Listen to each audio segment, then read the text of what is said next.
Okay, we're live. Hi, this is William Ramsey. Welcome to William Ramsey Investigates. On today's show, I have a very special guest. He is Professor Geoffrey Roberts. He comes to us from Ireland, and he published a book back in 2006 in the UK and I think 2008 here in the States. Title of the book is Stalin's Wars from World War to Cold War. And Professor Roberts is was a professor. You're still a professor, or are you formally? Are you retired? I'm what's called an emeritus professor. Thank you. You're an emeritus professor of history at University College Cork. He is a fellow of the Royal Historical Society and has been awarded numerous awards over his academic career, including a Fulbright scholarship to Harvard and a Government of Ireland Senior Research Fellowship. He is a frequent contributor to British, Irish, and American newspapers and to popular history journals, and he has acted as a consultant for a number of television and radio documentaries. And the first book I could find that he wrote was titled The Unholy Alliance, Stalin's Pact with Hitler, published 1989. Also, The Soviet Union and the Origins of the Second World War, published 1995. Also, The Soviet Union and World Politics, 45 to 1991, published in 1999. In 2002, Victory at Stalingrad, the battle that changed history. 2012, Molotov, Stalin's Cold Warrior. Also in 2012, Stalin's General, The Life of Georgy Zhukov. And with some other authors, he published in 2020, Churchill and Stalin, Comrades in Arms During the Second World War. And he has a book coming out next year titled Stalin's Library, A Dictator and His Books. And his website, which will soon to be updated this month, is hisfullname.net. So it's Geoffrey, spelled Geoffrey, Roberts.net. And I'll put that in the show notes. But again, we're going to talk about this fascinating book that I read through. Title of it again is Stalin's Wars from World War to Cold War, 1939 to 1953. So Professor Geoffrey Roberts, thanks for coming on the show. I appreciate it. Welcome. Thanks for inviting me. Well, you have a very long career with a bunch of different books that do tie into this, the topics that we're covering in Stalin's Wars. Can you kind of talk about the arc of your career and what led you to write Stalin's Wars? Partly it's a generational thing. I grew up in Britain, in London, not so long after the Second World War. Lots of stories about the war, including about the German Blitz on London. My family lived for it. The relics, remnants of the war were all around me, as a child. So, for people of my generation, Second World War is the kind of like dominating kind of historical event. Yeah, and a lot of my historical research has been connected to the Second World War. What happened before the war? What happened during the war? What happened after the war? What's still happening as a consequence of the war? So in that sense, Stalin's Wars is a continuation of that interest in the Second World War, which actually goes back to my early childhood. I mean, more specifically than that, originally, and perhaps still am, I was a foreign policy specialist, a specialist in the history of Soviet foreign policy. And you mentioned my first book there, published in 1989, Stalin's Pact with Hitler.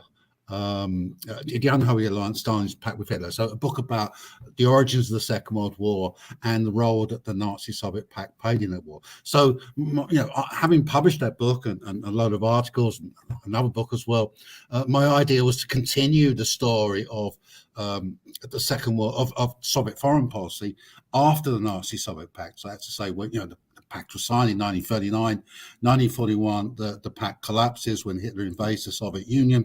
So my idea was to continue the story of Soviet foreign policy, the story of Stalin's foreign policy, into the Second World War and indeed into the early Cold War. So that was the original idea of this book. It was going to be a book about Stalin's pact with Churchill, Stalin's pact with Roosevelt, the Grand Alliance during the Second World War.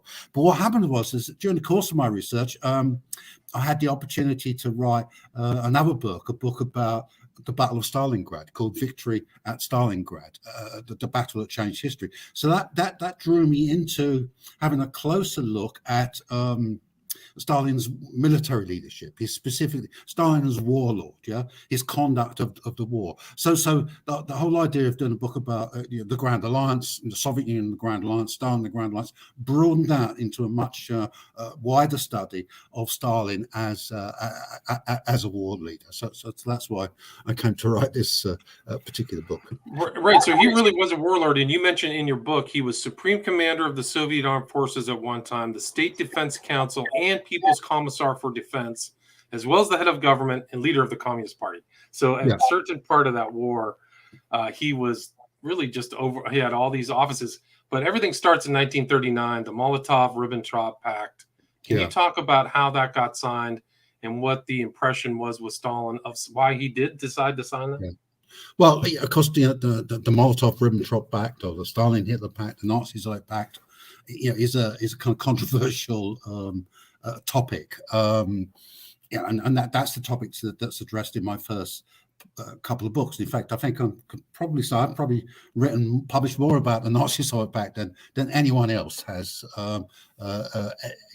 ever. And obviously, it's a controversial topic because what happened? Stalin signs this deal with Hitler in August 1939, which enables Hitler to invade Poland with impunity, and then Poland marks the beginning of this series of events that we call the Second World War.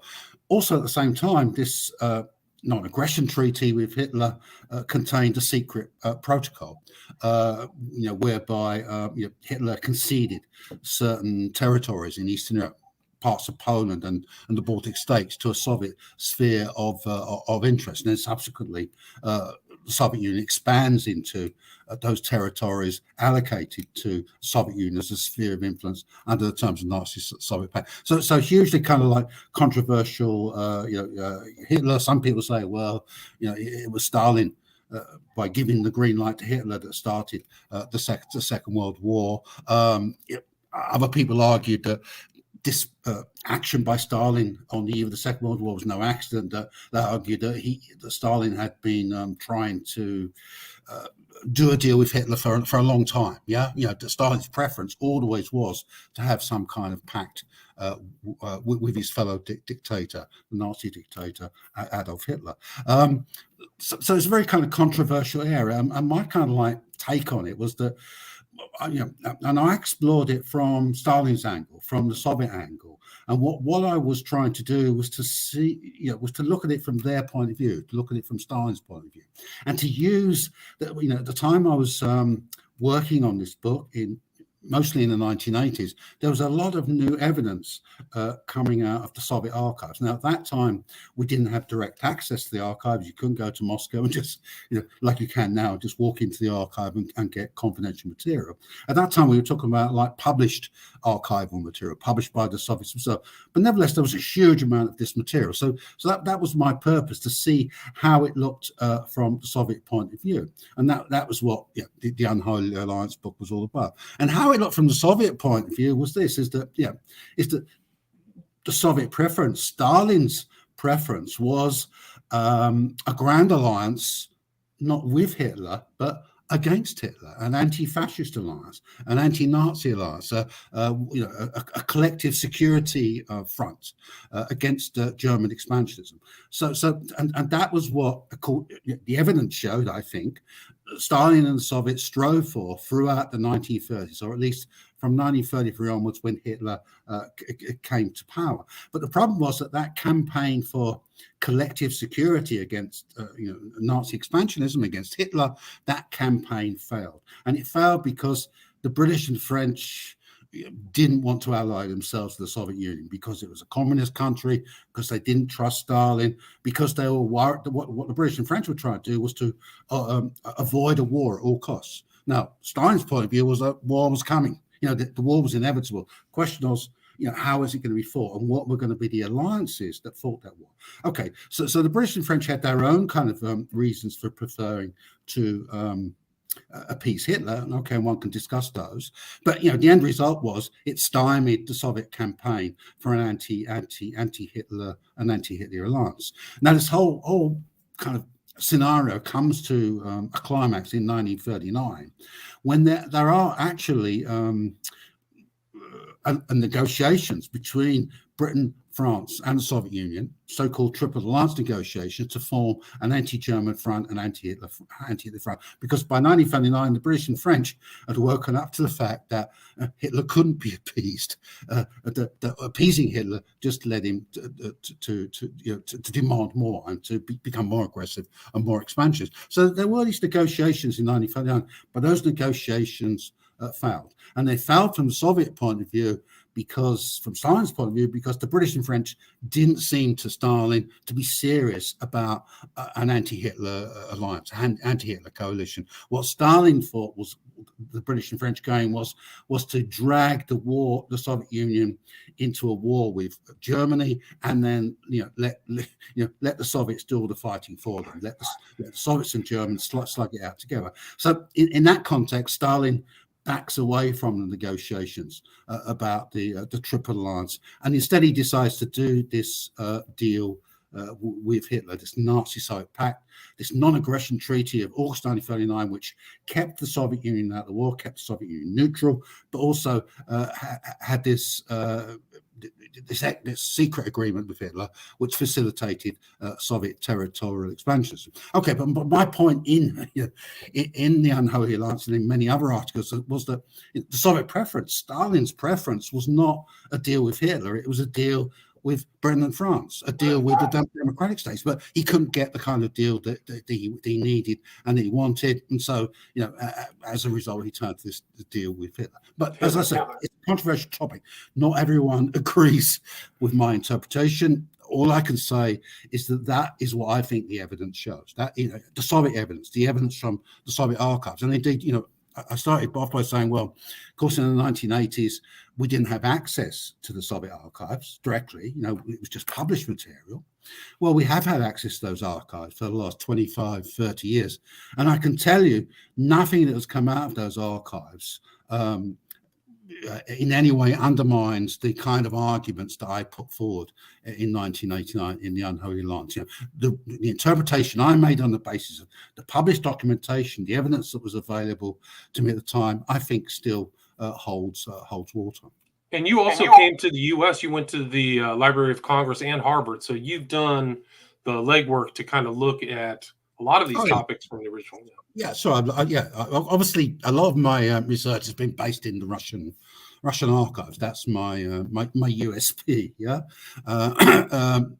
but yeah, sure. Of course, I've worked in American archives. I've worked in British archives. I've worked in all kinds of archives. I suppose the thing to remember here is that I'm trying to see things from the Soviet perspective, from Stalin's perspective, and if you're trying to do that, then the primary source is the Russian archives, the Soviet archives, because it's in those archives you find, their confidential documents, what they're saying to each other in private, what their policy position is in private. So that's the most important source of Soviet thinking. But of course, what you can find in Western sources, memoirs by Western diplomats, all kinds of other material is also useful to my research as well. I was just going to mention that the memoirs that you got from a lot of these other noted characters in that time, like Zhukov, and I think it was I can't remember what his name was,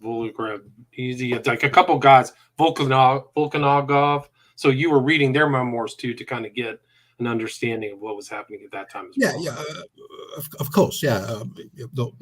As a historian, I consult all the possible sources, including what people write in their diaries, what they write in their memoirs, or what they say after the event. But you have to be very careful here, because the first rule of historical evidence is that you don't accept what people say in their memoirs or what they claim without supporting documentary evidence, because time after time you find that what they say, what they claim is not right. Is that when you get access to the actual documents, you find a completely a different story. So I think memoir evidence has to be handled with care, with discrimination, and this is particularly true in relation to the topic of Stalin's Wars book, about Stalin's war leadership, because the original body of evidence upon which people based their assessment of Stalin as a war leader, there was like Western material, Western documents, reports of Western diplomats and political leaders.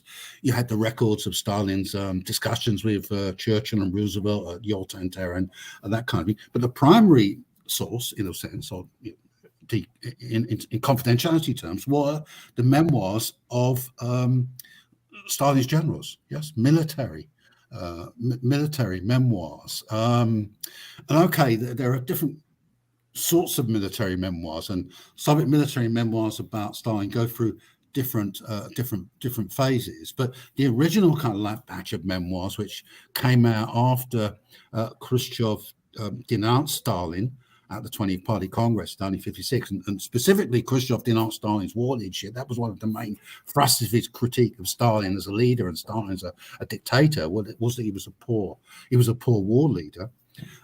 That memoir evidence from Soviet generals tended to reflect the political line that Khrushchev was putting at the 20th Party Congress. So, based on this kind of memoir evidence, and in the absence of other evidence, it's very difficult to judge the veracity of what these generals are saying in this, well, these claims that they are making, because of course their overall tendency isn't, it's like generals all over the world. They have a tendency to blame politicians when things go wrong and to claim the credit, when things go right. So Soviet generals were no different. So, there was a huge kind of like barrage of criticism of Stalin after the 20th Party Congress, which finds expression in these Soviet military memoirs. And outsiders had no way of judging how right they were.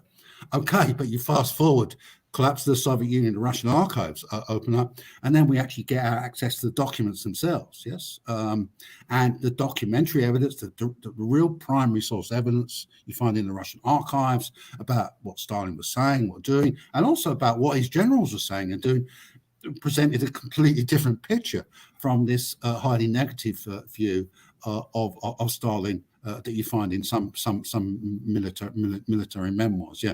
So that's a cautionary tale about, But it's important to the story because this opinion of Stalin is going through different pendulum swings, good, bad, good, bad, good, bad. But in your book, you cite he's working 12, 15 hours a day. You can see all of his appointment schedules from the primary documents. So he's clearly responsive. In Stalin's words, my kind of like, basic argument that he was a highly effective war leader, a great war leader. When I say great, it doesn't necessarily mean good, in a moral kind of sense, but great, very effective. He won. Yep, he defeated Hitler. Right. I think you write in your book like it was a monumental achievement. It really was the primary fighting in the war, World War II. Yeah, it's a monument. Obviously, it's not just Soviet. It's not just Stalin's achievement. It's achievement of his generals. It's achievement of his armed forces. It's an achievement of the Soviet people who, of course, made huge kind of sacrifices to secure this victory. Some 25 million more, actually. 25 million plus Soviet citizens died, as a result of... It was like 1 out of 8 every Soviet citizens died during that war. It's an incredible number. Yeah, absolutely. 1 out of 4 injured. Yeah, absolutely. Okay, so my argument is Stalin was a great warlord. Chances are that without Stalin's war leadership, Hitler might have won. The Soviet war effort might have collapsed, or whatever. Yeah. So I don't think there was any substitute for Stalin's war leadership. And the reason for that was, because the Soviet Union, by the time you get to the Second World War, was Stalin's system. Yeah. It depended on, for its effective performance in any way, actually, not just militarily. It depended on Stalin individually, personally, on his performance. Yeah. So it's not surprising. It's not surprising that Stalin is such a central figure. Right. Okay. So he's there, but so he okays the Molotov-Ribbentrop Pact, 1939, right? That allows Hitler to focus towards France and the Western Front, buying Stalin time. And it was one of the things I learned in your book that I didn't know is the amount of exchange of goods that transpired after the Molotov-Ribbentrop Pact. Mm. Like there was a significant amount of trade between the two groups that helped kind of the Hitler's war machine, right? Yeah, listen, every decision, every major decision, and lots of minor decisions are Stalin's decisions. Yeah, that's one of the most amazing things we found out when we got into the archives and were able to view Stalin on a day-by-day basis and what he was doing. It's the huge amount of work he did. Yes, the huge number of decisions he took, and he's the overwhelmingly dominant figure there. Yes, the whole thing revolves around him. Yeah. So all the decision to sign the pact with Hitler, how that arrangement was operated, 1939, 1940, 1941. That's all Stalin is doing. And you say, there was a lot of trade. There was a part of the deal was a revival of trade relations between the Soviet Union and Germany. In the 1920s, Soviet Union and Germany had very good, very extensive trade relations. In fact, Germany was, I think, Soviet Union's major trading partner in the 1920s. When Hitler comes to power, that relationship collapses. But it's revived after the Nazi-Soviet pact. So it's a two-way trade. Yes, okay. So the Soviets supply lots of raw materials to the Germans, oil, agricultural products, other kinds of raw materials as well. In return, they get finished industrial projects and also access to a certain amount of military technology. So it's actually quite a balanced relationship. Now, some people say, well, by conducting this trade, the Soviets helped to strengthen their future enemy, the country that attacks them with such devastating effects during 1941. That's true. But, the Soviets also gained from this relationship as well. I would argue they gained as much from trade as the Germans did, yeah. And so 40 comes around, there's fighting, the Germans invade, I think, the Nordic countries, France. Yeah. And Stalin isn't fully naive. I mean, I think the historical impression supposedly is that what happened in June 22nd, 1941 was a surprise. Can you talk about the events surrounding that and what Stalin was thinking? Well, okay, but the first surprise for Stalin and for everyone else was what had happened the year before. That was the collapse of France. Yeah, the German, there was the First World War, and there was a stalemate on the Western Front, wasn't there? Yeah. It didn't happen during the Second World War. The German attack on France in May, June 1940 succeeded within a few weeks. And France was occupied by the Germans, as were a number of other West European countries, and Britain was isolated from continental Europe. So, Germany lost the First World War. In effect, in 1940, Hitler won the Second World War. Yeah, he actually, Germany was now in command of continental Europe. Okay, Britain was still fighting on. There was still Stalin and the Soviet Union, but in terms of the central core of continental Europe, the Germans were in control. There was German domination, German hegemony. Now, that was something that Stalin hadn't counted upon. What Stalin had expected, like everyone else, was that the war between Germany on the one hand and Britain and France on the other would be a repeat of the First World War, a kind of long, drawn-out war of attrition. So it was completely unexpected that that particular conflict, war, the European Hitler's war with the two great European powers would be resolved so quickly and so easily in Germany's favor. So obviously that kind of like changes the whole scenario for Stalin. Of course, that makes Hitler and Germany much, much more dangerous from the Soviet point of view, because they're no longer tied down with their war with France, and the British position at this stage is quite defensive. On the defensive is probably what. So that so what happens then is that in response to that, huge accumulation of German power. And from the Soviet point of view, the growing German strategic threat, Stalin and the Soviets take certain actions to strengthen their defensive position. Yes.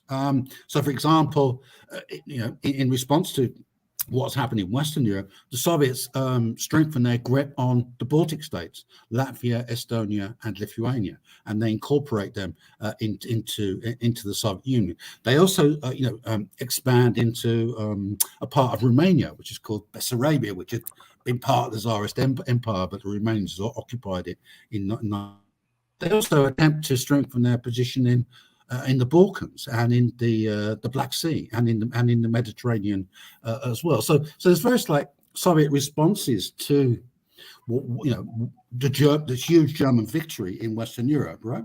The problem is that Hitler and the Germans view those Soviet actions as being aggressive and as being potentially threatening to them, and that's the point on which actually the road to Operation Barbarossa, the German invasion of Russia, of the Soviet Union, begins. It begins in the summer of 1940 with Soviet defensive reactions and measures, and the German response to those. Yeah. Now, okay, a lot happens in between, but okay. So then we come to your question about what's going on in June 1941 when it's.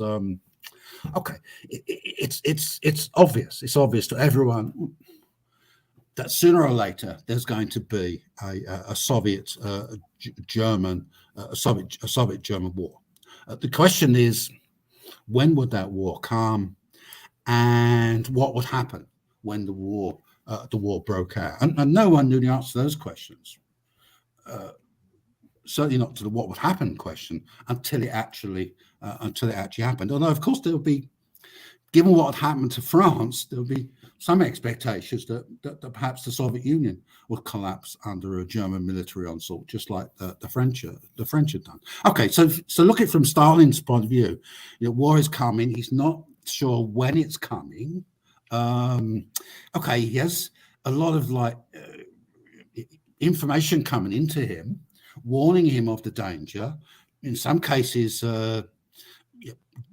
giving dates of when the Germans are actually going to attack. So the question from his point of view is, how do you respond to that scenario? There's going to be a war. We're not quite sure when.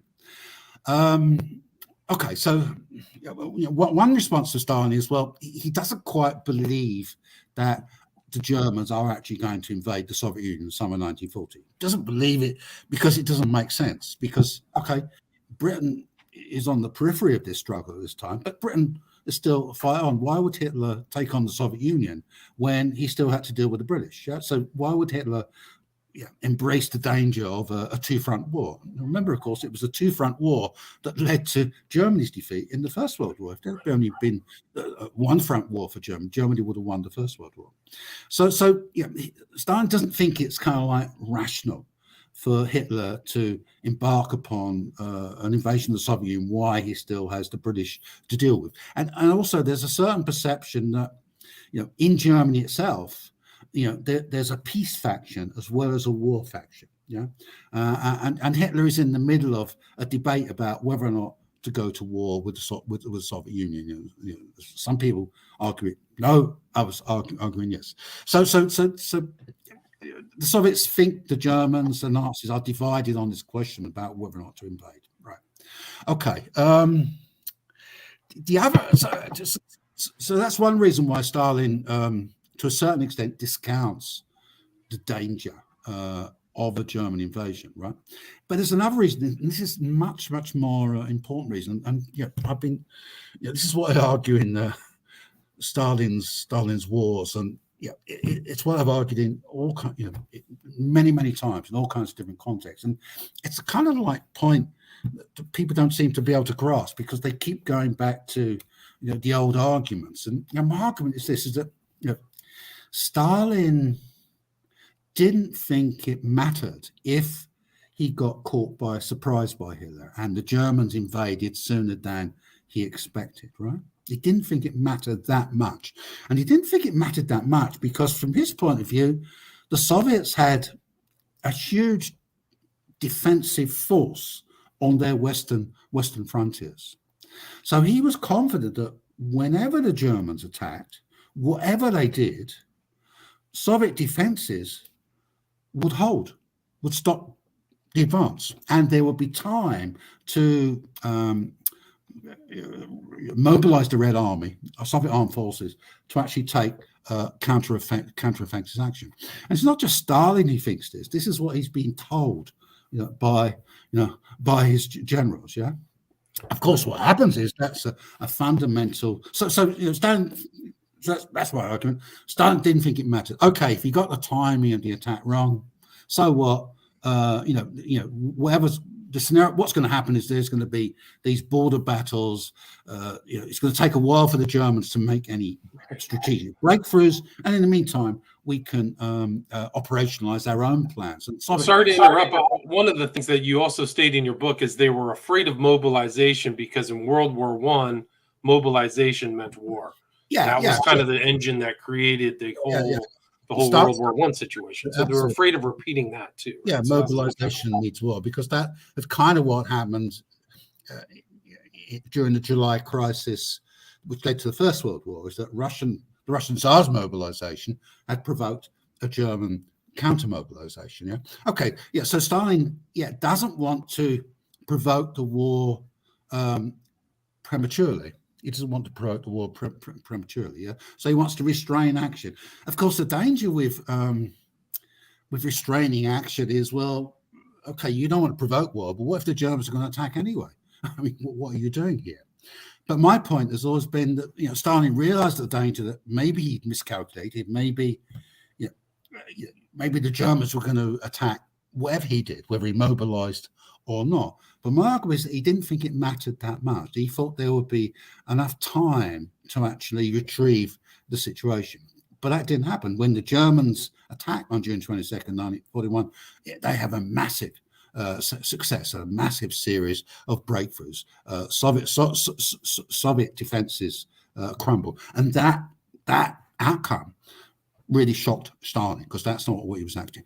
Not just shocked Stalin, also shocked his generals as well, because of course after the event, particularly after the 20th Party Congress, Soviet generals are very keen to point the finger at Stalin and say, we warned him the Germans were going to invade. We tried to get him to mobilize and be better prepared for this invasion, but he wouldn't listen to us. Well, I think that's true, but I think what's also true is that the generals themselves shared Stalin's complacency about the effectiveness of Soviet defenses. Yeah. So okay, this disaster which unfolds on June 22nd, 1941, huge, massive success of the German invasion, Barbarossa, which leads to huge kind of like territorial conquest, also leads to huge kind of casualties by on the part of the Red Army.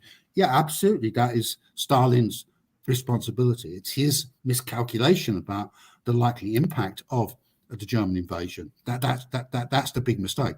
But it's not just his mistake. It's also the mistake of his generals, and it's also a function of Soviet military doctrine and planning, which didn't anticipate what actually happened. Right. And then also there was this kind of myth or consideration. I forgot if it was from Khrushchev or somebody, that Stalin spent like 6 weeks in a kind of fugue state or a panic state.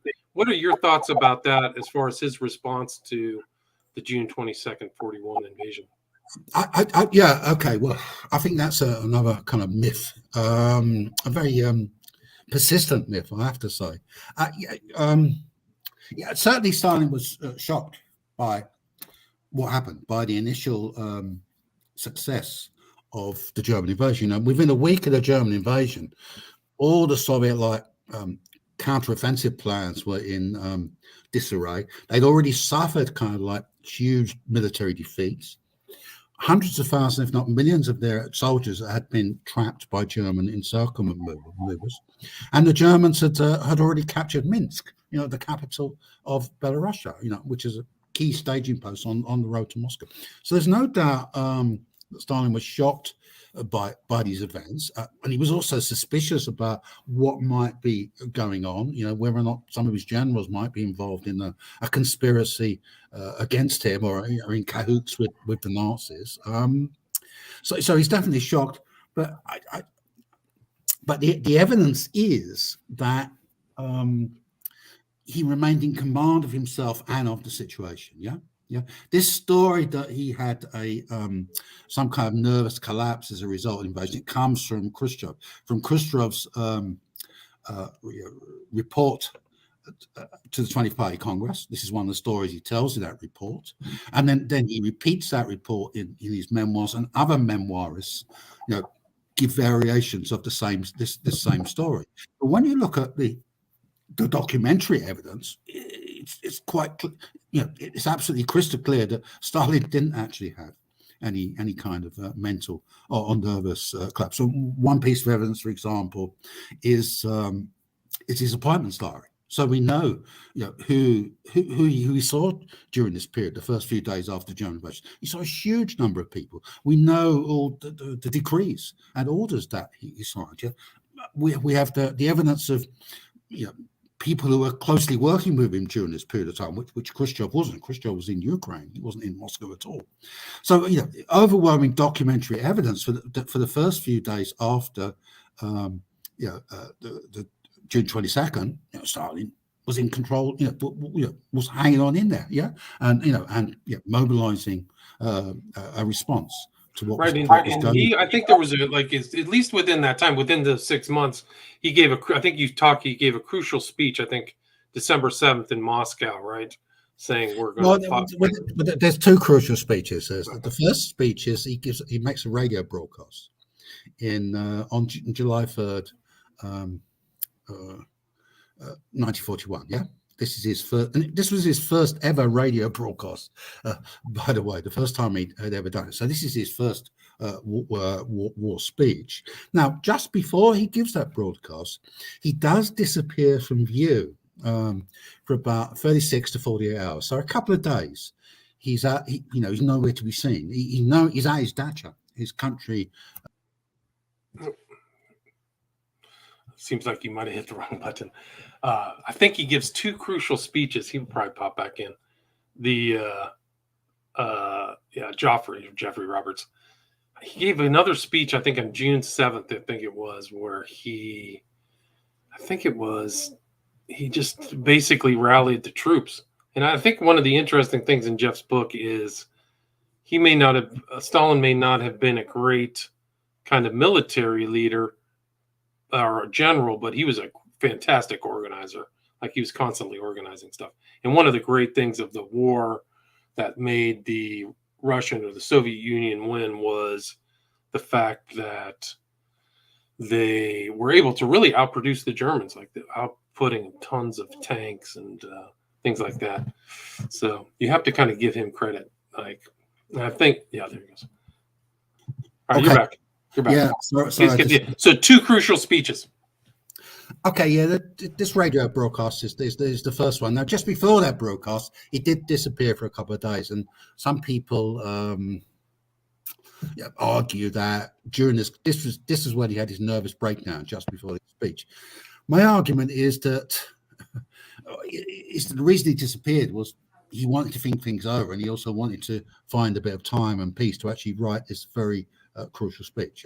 That's kind of my argument. And, if he did have a breakdown, he staged a miraculous recovery, because this radio broadcast was a brilliant speech, brilliant piece of theatre. Was quite important in rallying the population to the defence of the country.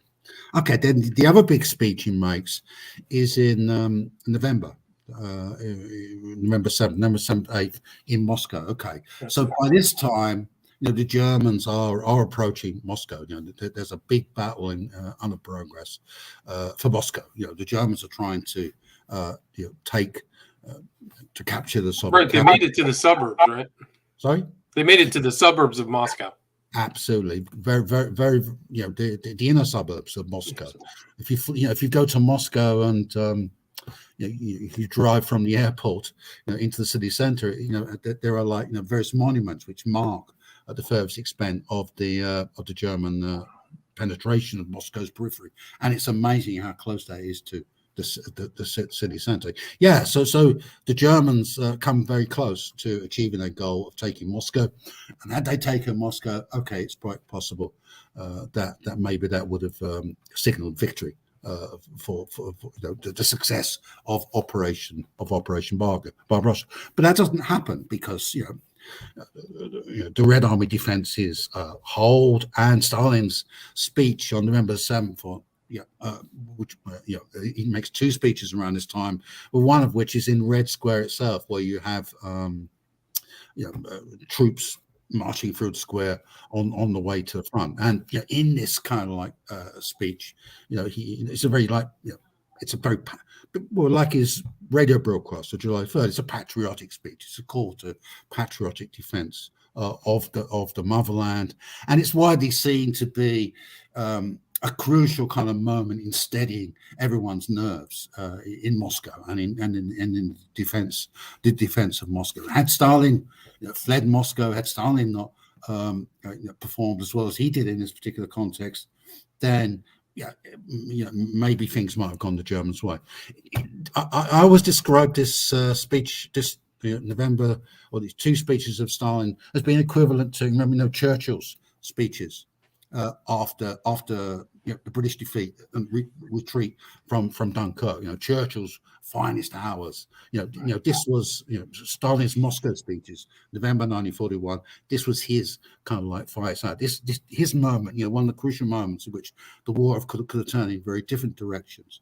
And this is where he stood his ground and played a crucial role in bolstering the defenses of Moscow. And then, of course, what happens is the German attack is held, and then in December 1941, the Soviets launch a massive counteroffensive in front of Moscow and drive the Germans away from the German capital.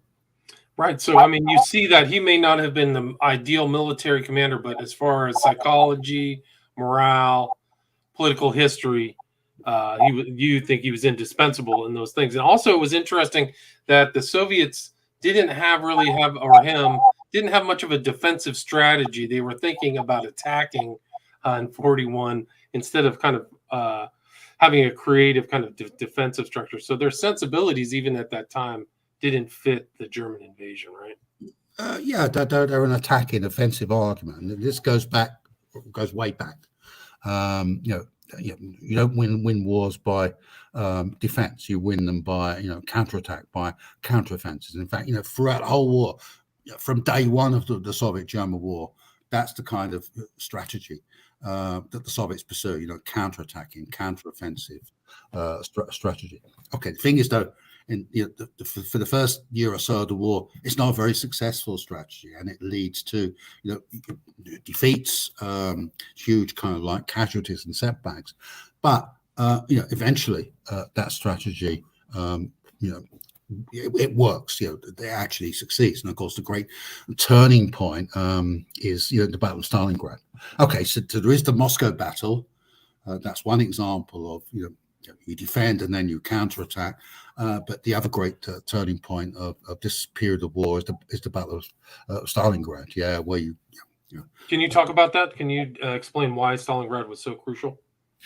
Okay. So when the Germans failed to take Moscow in the autumn of 1941, and when you get this Soviet counteroffensive in front of Moscow, which is of course led by Marshal Zhukov, yes. At that time, he's General Zhukov, who's as you mentioned in your introduction. I wrote his biography.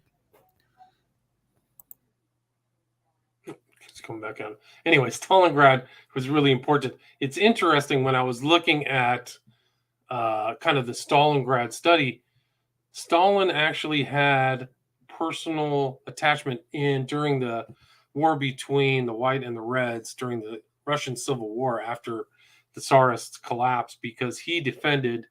It was called Tsaritsyn at the time. It became Stalingrad, but it was really remarkable. So he won that war in the Russian Civil War, and then when the Germans invaded, this was the crucial battle that won. So it's almost like he was the right person for that conflict, that one key battle, the Stalingrad Battle, that was really crucial for Hitler. I think it was because if he would have conquered that, then the Germans would have had access to unlimited oil, unlimited stuff, but unlimited resources and granaries and things like that, and then could have turned north against Moscow, but that never happened. But Stalingrad was really just a brutal war. Yeah, sorry about that. This interview is turning into a disaster of kind of epic proportions. It's okay. I was, when you're gone, I'm just filling in for you.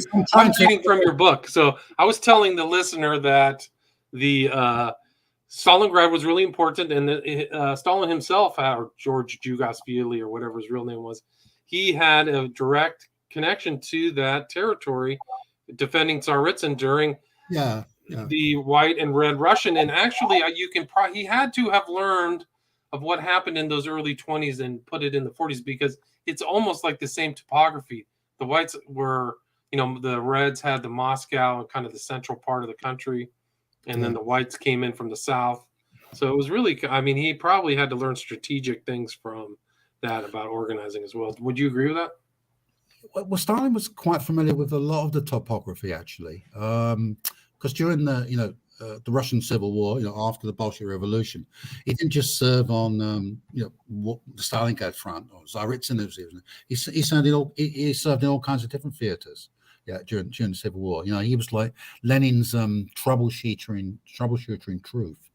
During the Civil War, so he was sent to all kinds of different fronts to sort out various problems. So he was very sort of knowledgeable. Yeah, and you made an important point there, is that one of the key kind of reference points for Stalin and others experientially when they get involved in the Second World War, the Soviet German War, the experiential event they go back to, of course, is the Russian Civil War. Yeah, what happens then? In fact, one of the first things that the Soviets do upon the outbreak of the war is to set up a state defense council. Yeah, and that's modeled on a similar body that the Bolsheviks set up during the Civil War.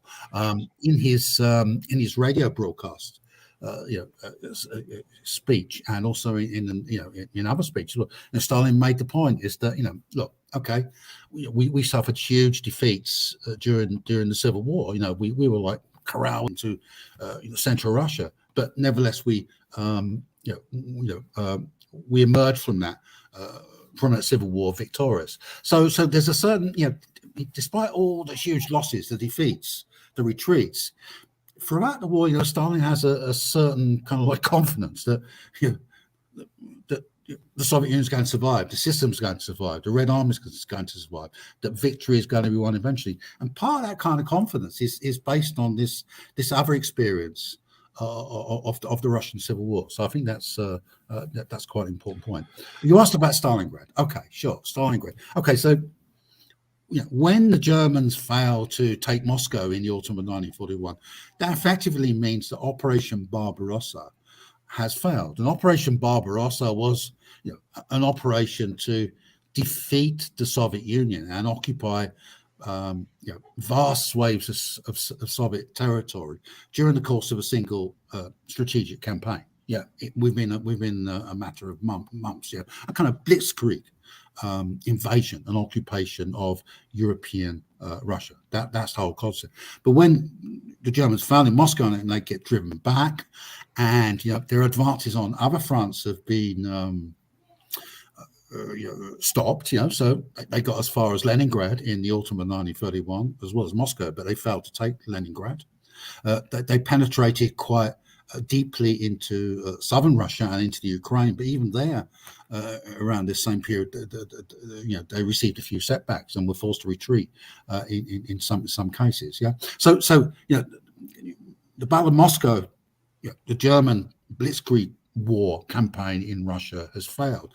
So Hitler's faced with a much more prolonged conflict. He's faced with a war of attrition on the Eastern Front, much like the war that the Germans had to fight during the First World War. So how's he going to conduct that war? Well, one of the ways he chooses to conduct that war, he chooses to turn it into a war of resources. Yeah, and the key resource here is oil. Okay, so The German campaign in the summer of 1942, which ends up with the Battle of Stalingrad, is fundamentally a war for oil. It's a war to capture Soviet oil fields in southern Russia, Ukraine, and the Caucasus. To gain control of the oil for the Germans themselves, but also to deny it to the Soviets. Okay, and what happens at the Stalingrad site? Initially, the German Stalingrad campaign is very successful, just like Operation Barbarossa had been initially successful. The Germans drive the Soviets back. They actually get quite a long way in the direction of capturing the oil fields at Baku. Baku's the key target of this campaign, and they also reach Stalingrad. Stalingrad, a kind of like strategic pivot on the Volga in terms of oil supplies up the river from south to central and northern Russia, but also a hugely important psychological target from their point of view, from Soviet point of view, because of course it's Stalin's city, it's Stalingrad, it's the former city of Tsaritsyn, which during the Civil War Stalin had helped to save for the Bolsheviks, and which had been renamed Stalingrad in his honor in 1925. So it's a hugely important prize, and just like Barbarossa, the Germans almost succeed. They almost succeed in capturing Stalingrad, but the Soviets hang on. It's a kind of epic and heroic struggle. But not only do the Soviets hang on, while they're hanging on, they're preparing a counteroffensive. And they launched this counteroffensive in November 1942, and it's an encirclement operation which basically cuts off German forces in Stalingrad itself, and also threatens to cut off the other prong of the German advance in south, which is towards Baku. So Stalingrad is really the first example where this Soviet commitment to counteroffensive action on a large kind of scale actually succeeds. It doesn't succeed completely, by the way, because of course the Germans in Stalingrad are surrounded and defeated, but actually, the other German armed forces which have been heading towards Baku, they managed to escape this entrapment and to fight another day. But that was kind of the high water mark of the German advance. So once Stalingrad falls, the rollback commences, right? Yeah, once Stalingrad falls, the Germans are on the defensive. They're on the retreat. Okay, now you do have the Battle of Kursk in July, but in a way, Kursk, from the German point of view, is a defensive battle. It's a battle to strengthen their defensive position. Yes, it's not. It's not a. The German attack at Kursk is not a strategic war-winning campaign like the advance that Barbarossa was, or the advance in the south to Stalingrad. It's a much more limited, military operation. Right, and so that is the great turning point of the war. Once the Germans have lost at Stalingrad, there's really no way back for them. They're going to lose the war. It's just a question of when and how long it's going to take, what the costs are going to be. And Stalin's view, I mean, you have to see him not just as a military leader. I think one of his associates said he had a really good global view of everything. But it's also the fact that he could rally the people and the production values. So he do you think he gets credit for that, right? Not just the military stuff, but the production increases. Sure. Yeah. He is the supreme commander. He's the head of government. He's the political leader. He's the symbol, the patriotic symbol. He's the cultural,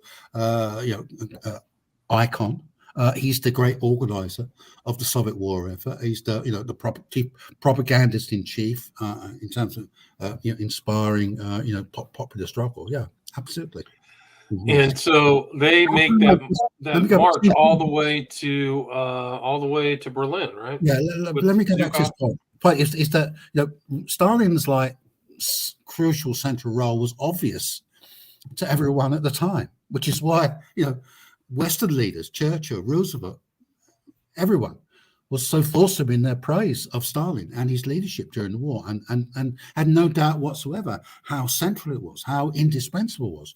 And of course, that kind of like perception, which begins to form in the middle part of the war, particularly from the battle. Well, actually, even before then, I think from from Moscow onwards, that kind of like positive perception of Stalin as a highly effective warlord. Yeah.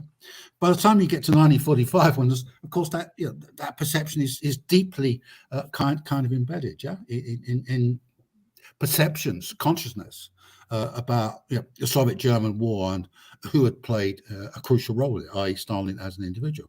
And in a way, it's the point I want to make before you go to your next question. My book was a kind of an argument for a return to that kind of common sense view of Stalin's war leadership, which was prevalent in 1945. The Soviet Union, the Red Army, had just won the greatest military victory in history, greatest war in history. They'd come back from near disaster. This amazing kind of victory. Stalin was the leader, supreme commander, everything. Of course, he was central, he was important. Of course, without Stalin, it wouldn't important. It was an obvious kind of point of perspective. But what happened subsequently, and it's partly because of the Cold War, but it's also because of Khrushchev's de-Stalinisation campaign from 1956 onwards, is that kind of like common sense view of Stalin as a warlord, gets distorted, gets blown aside, gets replaced by a different kind of stereotype. Right. I mean, and then you kind of see that he, I think their critique was that he was part of a cult of personality, and they have all these critiques of him, but. Which was true. Okay, a lot of what Khrushchev said about Stalin at the 20-party Congress was true. Yeah, I mean, Stalin, there was this cult of personality. Stalin was a brutal dictator in many ways. He did preside over years of mass terror during the 1930s. He was responsible, politically and morally responsible for the deaths of millions of innocent people. So a lot of that Khrushchev critique was absolutely spot on. Of course, what Khrushchev didn't mention when he's denouncing Stalin is his own role in all these events, his own culpability. It's all Stalin's fault.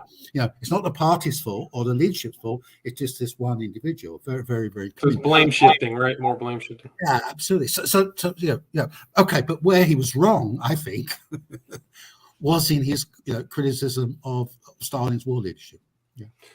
Now, which is not to say there aren't criticisms to be made of Stalin's war leadership. There are many. We could have a lot of big discussion about that. Mistakes he made, the limitations, all kinds of things like that. But overall, it's a hugely kind of impressive performance. Yes, as a war leader, and that's the reason why, of course, in Russia today, Stalin is a hugely popular figure.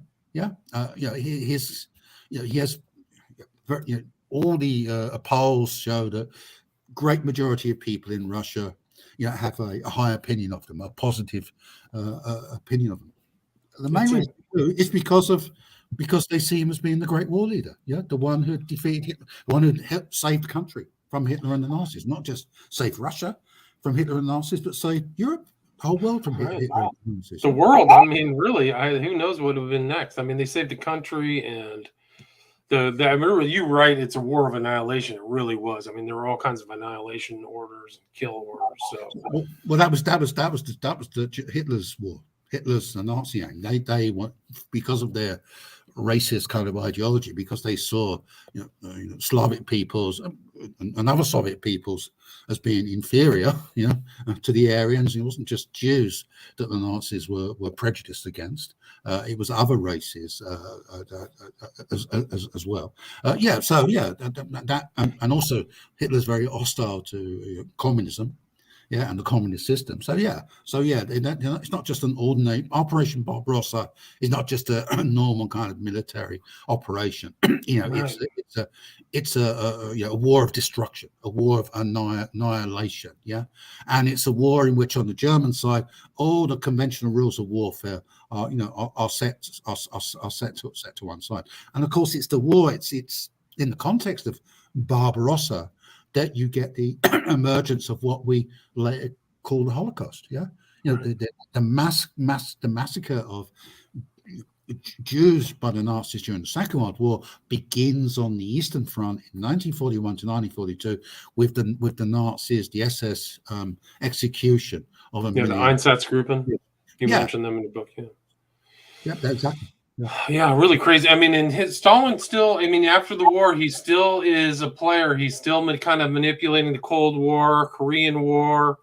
Really, like it's a aptly titled book because he was really at war for almost 15 total years in a way, to a larger and lesser extent. Yeah, he kind of after the war he steps back a bit. Yeah, I mean the war takes a huge kind of personal toll on him. He starts to go on long holidays, 3-4 month holidays every year on the Black Sea. He lets his subordinates take more decisions and take more responsibility and deal with saying he still deals with all the big stuff and an amazing lot of stuff. But yeah, there's a certain kind of way. Kind of like he reaches a peak of kind of performance during the war, and then he steps back from that. He doesn't kind of have the energy or Right. maybe the inclination to continue at that same kind of level of intensity as he did. But sure, okay, yeah. He fights the Second World War, then he fights the Cold War. With the West. He presides over the Reconstruction.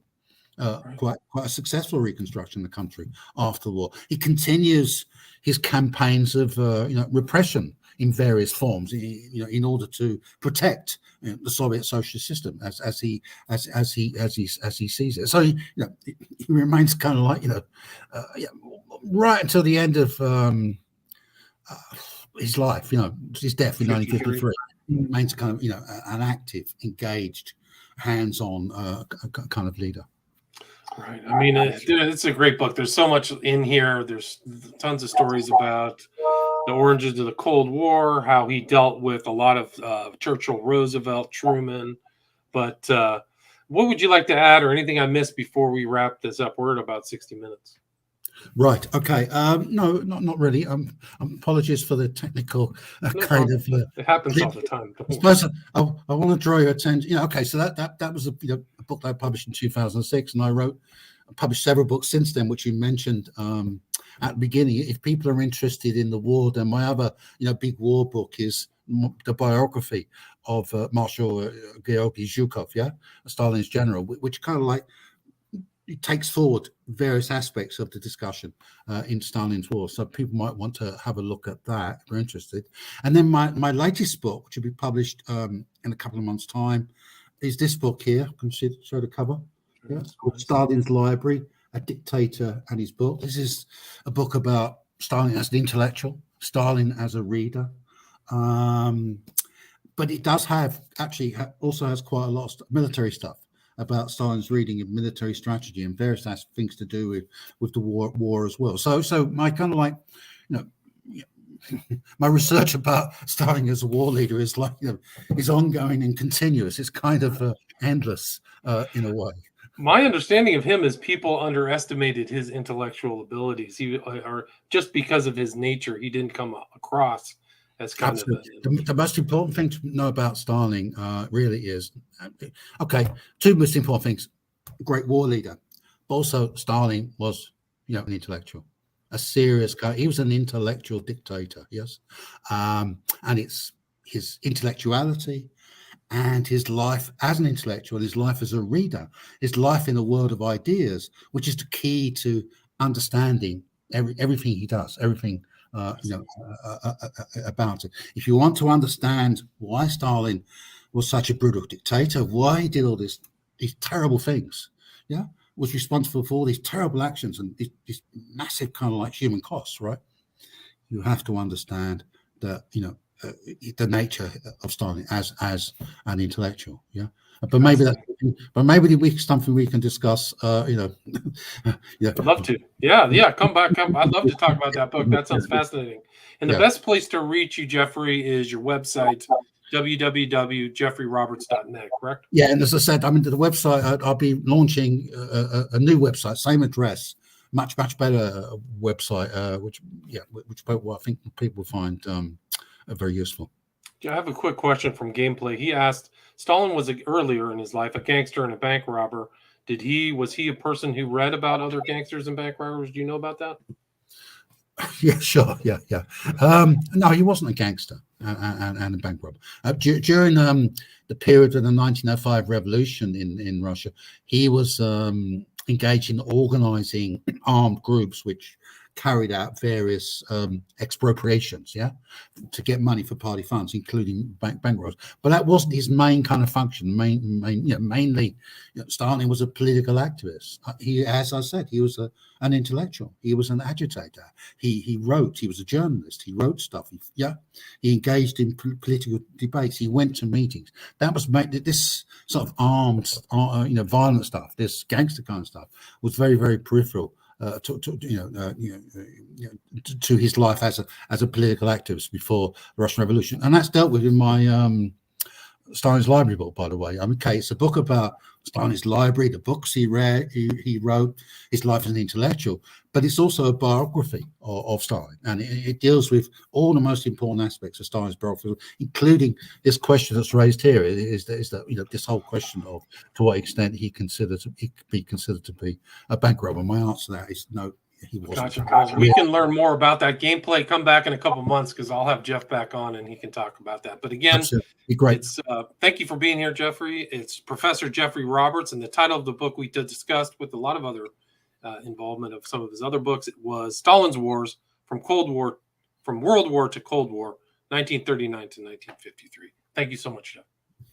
Thanks. All right.